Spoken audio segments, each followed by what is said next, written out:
We're gathered because we want to restore that beautiful balance that is justice. Allah subhanahu wa ta'ala calls us in this verse to stand steadfastly for justice, for qist and for adl. And our understanding of justice is that it is a beautiful balance. Right? It is a beautiful balance between everyone's rights. And we are concerned as citizens, as human beings, because we see a loss of that beautiful balance with much harm to individuals, to communities, to society, and to God's creation. And what we wish for as believers is for that balance to be restored.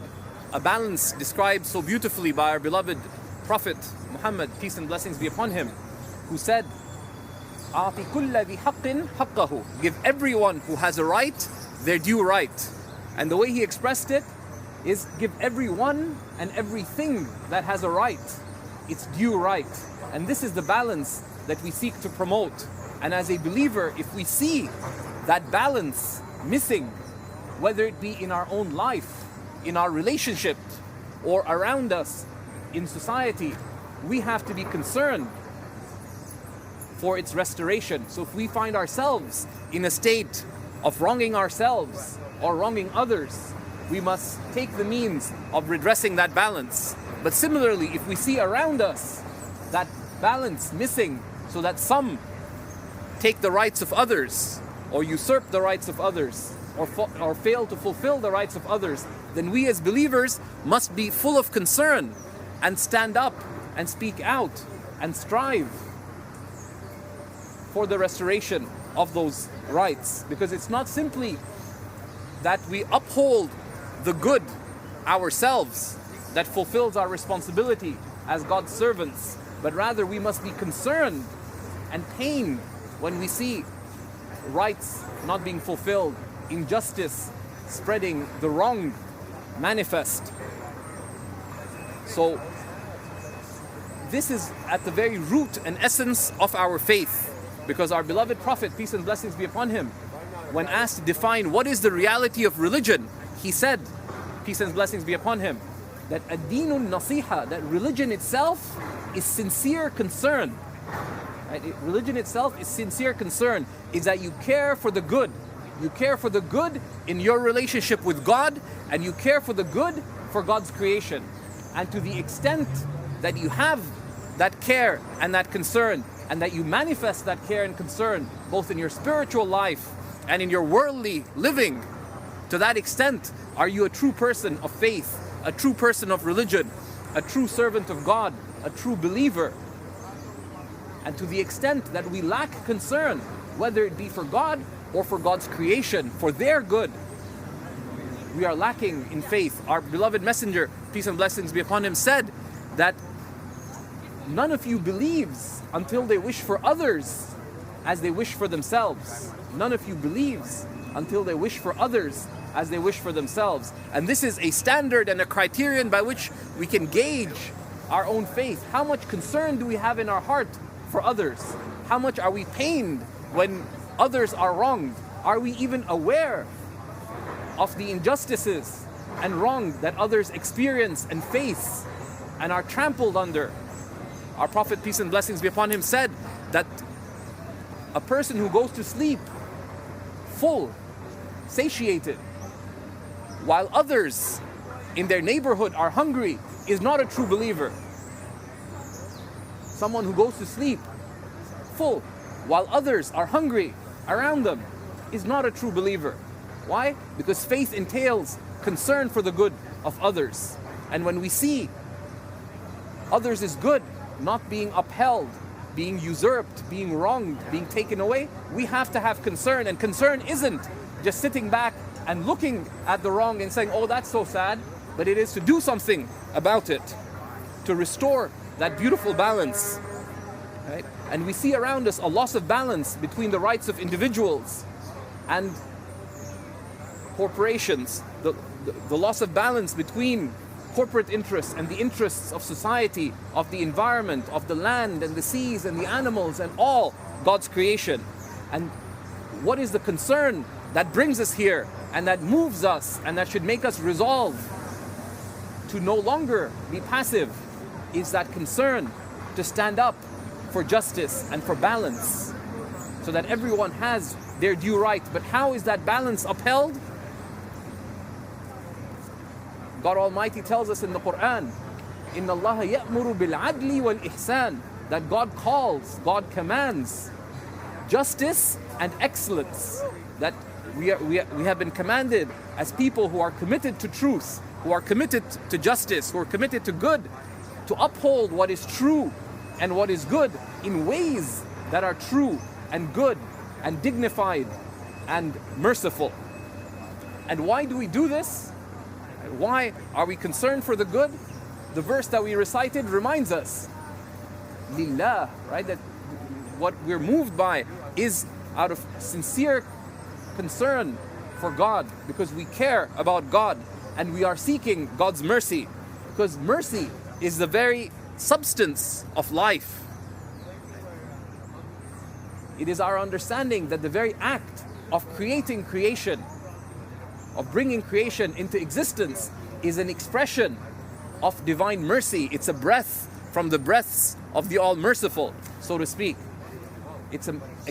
Creation itself is an expression of mercy, and when we recognize that we are being sustained at every moment by God, we recognize our neediness to God and recognize the dire need we have for God's mercy. But how do we ourselves attain unto God's mercy in this life and in eternity? Our beloved Prophet Muhammad, peace and blessings be upon him, told us that Ar-Rahimuna yarhamhum ar-Rahman, that it is only the merciful who are granted mercy by the All-Merciful.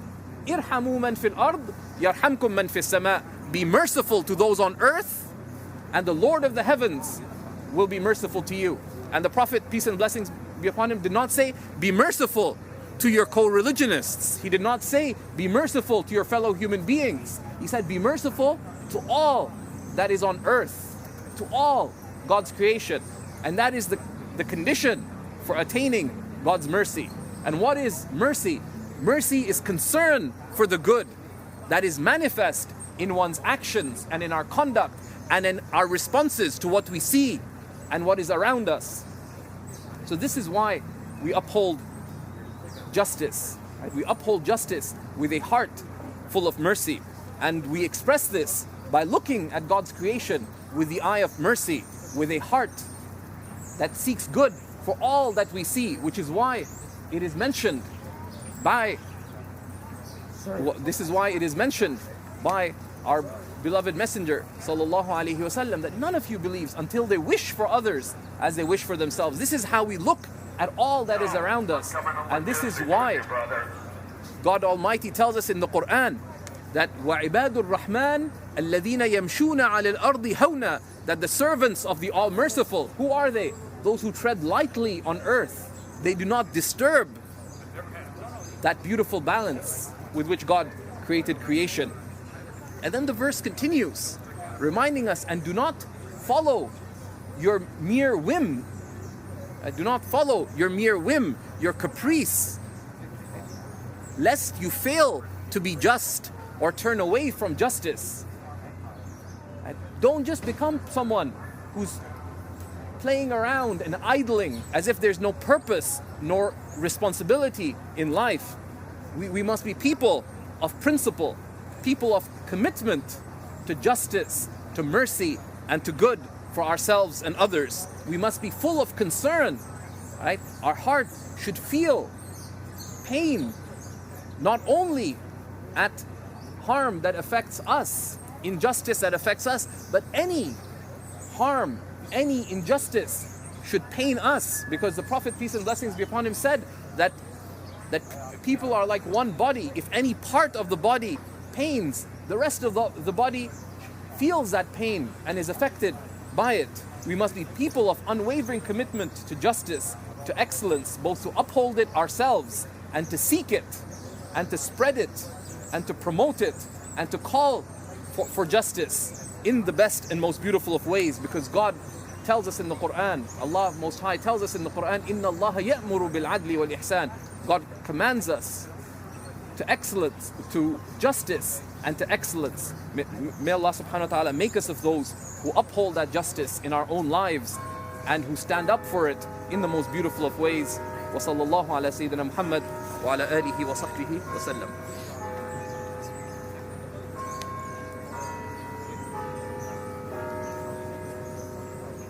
Alhamdulillahi Rabbil Alameen wa sallallahu ala Sayyidina Muhammad ذي القدر العظيم وعلى آله وصحبه وسلم تسليما كثيرا. Over the last few days, as friends and family heard that we'll be here for this Friday sermon, a number of people asked, why are people protesting? Why are you going there? And amongst those who expressed that most emphatically was my dad, because I was in a state of injustice with my father. Because I was kind of hungry. The kids had gone to the science center or somewhere. So I went, had a big lunch at my parents who live next door to me. And I got tired, so I decided to take a nap. My dad was out of the house, so I occupied my dad's sofa. Right? Because I thought he was going to be away till evening time. But then he came. Now my dad, really nice guy, but that sofa is like a sacred space for him. Right? It is not to be occupied, right? At least not by those younger than him, right? Which is the rest of the family. So I woke up and he was fine, but I felt kind of guilty. So I tried to crack a joke that, Baba, I'm giving the Friday sermon at Occupy Toronto, but in the meantime, I was occupying your sofa. And he was like, what is this Occupy business? What do they want? And what are their solutions? Right? And for many of us who are from immigrant backgrounds, there's a sense, right, that Canada is perfect, right? That even if you see things that are wrong, right, you have to hold yourself to that commitment that there's nothing wrong, right? Because you feel as if, your commitment, your loyalty is somehow questionable if you speak out against injustice, right? So, and a lot of people in their bourgeois sense of satisfaction, right, imagine as if there's nothing wrong, or they kid themselves that there's nothing wrong around us, right? But if you step back and look at reality, right, there's many things of grave concern. And if you look, for example, at reports by Amnesty International and others, at some of the main issues of concern here in Canada, the constant failing to respect and uphold the rights of indigenous peoples in government decision after government decision, and in concession after concession to corporate interests, whereby the rights of indigenous peoples are violated in the way contracts are given for resource extraction, for petroleum and for mining and for so many other things. Similarly, women's rights and the intolerable levels of violence against women and girls and children, that very little is being done, and even the social safeguards that are in place are being increasingly and troublingly eroded by increasingly American-like government policies due to the conservative government's way of doing things. The way refugees and asylum seekers are treated as if they're only semi-human, right? And now increasingly the attitudes that are being directly and indirectly promoted regarding immigrants and any Canadians that can be deemed somehow foreigners, as we saw in the recent elections, right? And our own concern with respect to Islamophobia is just one of the many manifestations of the way attitudes towards the other are being promoted, and that is eroding away and making holes in that beautiful multicolored, multicultural fabric of Canadian society that we hold so dear. When we look at corporate accountability, right, and government policies that increasingly favor the corporation over the individual, society and environment, that should be something that should fill us with concern as people who care about truth and good. When we look at the political system and the increasingly diminishing, or at least the apparently diminishing, participation of individuals and consideration of community and society in the political process, and the ever-increasing strength of the voice of merely corporate interests, that should trouble us and make us stand up and call for justice. So a Friday sermon is meant to be a reminder, right? And is meant to direct us as people of faith and conscience towards changing the way we are. So I want to close with 7 brief counsels related to being of those who are steadfastly committed to justice. The first of these is that be a person who's steadfastly committed to justice and excellence in your own life, right? Fulfill the rights of God with excellence, with sincerity, with concern for God, but also be steadfast in upholding both justice and excellence in your dealings with others, most particularly those who have the greatest rights over you, your parents, your spouse, your children, your friends, your family, right? Connect with them, relate to them, right? So that relates directly to the second point, that take particular care of the rights of those who are closest to you. Give them of your time, give them of your attention, right? Because they have rights over you, and until you fulfill those rights, you yourself will not find personal fulfillment in your life. Because a human being is not a corporate animal, right?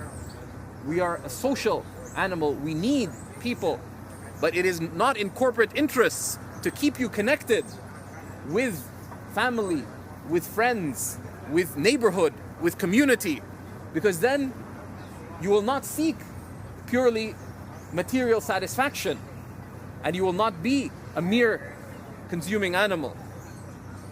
Third, and sorry to be blunt, but ignore mass media. Much of what we imagine to be news and information is merely infotainment, and we all know it well. Don't read a newspaper, don't watch the news, or actually do it, but keep a pen and paper and list down anything that is meaningful and that truly gives you the capacity to benefit or to be of benefit in what you listen to and read. Most of it is just thinly disguised entertainment, meant to reduce you to a consuming animal and to be consumed by corporate interests.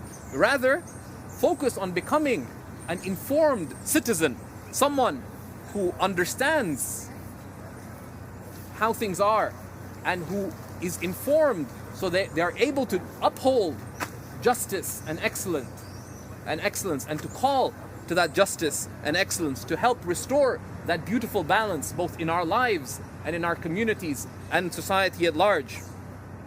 The fourth counsel that I would like to close with is that money matters. Look carefully as to how you spend your money, right? Make ethical, informed choices with respect to how you spend and how you save and how you invest. Because if enough people spend seriously and strategically and consciously, things are going to change. The fifth is that your time matters. Your time matters. The Qur'an has an entire chapter devoted to the reality of time. The 103rd chapter, Surah Al-Asr, that by the passing of time, most people are in loss. And most people lose out on two tremendous blessings: their free time and their good health, as our beloved Prophet, peace and blessings be upon him, reminded us. So don't reduce yourself to being a mere consumer, where you sit back passively and just open your mouth and let products and entertainment and infotainment be injected into you. Rather, look at how you spend your time. Spend your time seeking the good in your own life, seeking the good in your nexus of relationship, seeking the good in society, in upholding justice and excellence. Connect with family, with friends, with your neighborhood, with society. Spend your time in ways that promote the public good. Right? Don't just be a consuming animal. 6, your life itself matters. Right? Don't just become a slave in the corporate jungle. Right? Just a little cog in a system that crushes you and crushes others. Rather, look at how your work can be of true benefit, how your work can promote the greater good. Have ambition, strive, have trust in God, and direct yourself to ways that promote justice and excellence and the greater good. And then make your work itself spiritually meaningful. Right? Remember God in your work. Right? And that's the 7th counsel, that all this upholding of justice and good and excellence, why do we do it? We do it for God, seeking His mercy, out of sincere concern for God's creation. Because what do we seek? We seek this beautiful balance of justice and excellence. And this is what makes life beautiful. And indeed, God is beautiful and He loves mercy. So we ask Allah subhanahu wa ta'ala, Allahumma ighfir lil muslimina wal muslimat wal mu'minina wal mu'minat al ahya'i minhum wal amwat, Rabbana innaka qareebun sami'un mujibu ad-da'awati ya arhamar rahimin, Allahumma inna nas'aluka an nakuna min ahli al-'adli wal ihsan ya Rabb al-alamin. O Allah, we ask you that you make us of those who uphold justice and excellence with beauty and virtue, who hold fast to the radiant example of our beloved Prophet Muhammad and the way of past prophets, who called to all that is good and virtuous, and that we be people who embody that virtue and who relate with others on the basis of that virtue, who have sincere concern for everything of God's creation in seeking His mercy. May we be embodiments of mercy, and may we be of those who strive and who assist one another in all that is righteous and right, and that all that promotes the good for ourselves and others.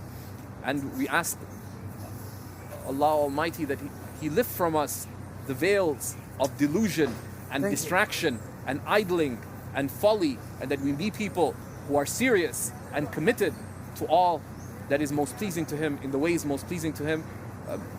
We ask Allah Almighty to grant us, to make us of those who seek justice and the lifting of injustice and distress and difficulty from all God's creation, wherever they may be, in the ways most pleasing to Him, and that we be of those who devote our lives to the good in the ways that God facilitates for us. وصلى الله وسلم وبارك على سيدنا ونبينا محمد ذي القدر العظيم وعلى آله وصحبه وسلم تسليما كثيرا. إن الله يأمر بالعدل والإحسان وإيتاء ذي القربى وينهى عن الفحشاء والمنكر والبغي يعظكم لعلكم تذكرون ولذكر الله أكبر.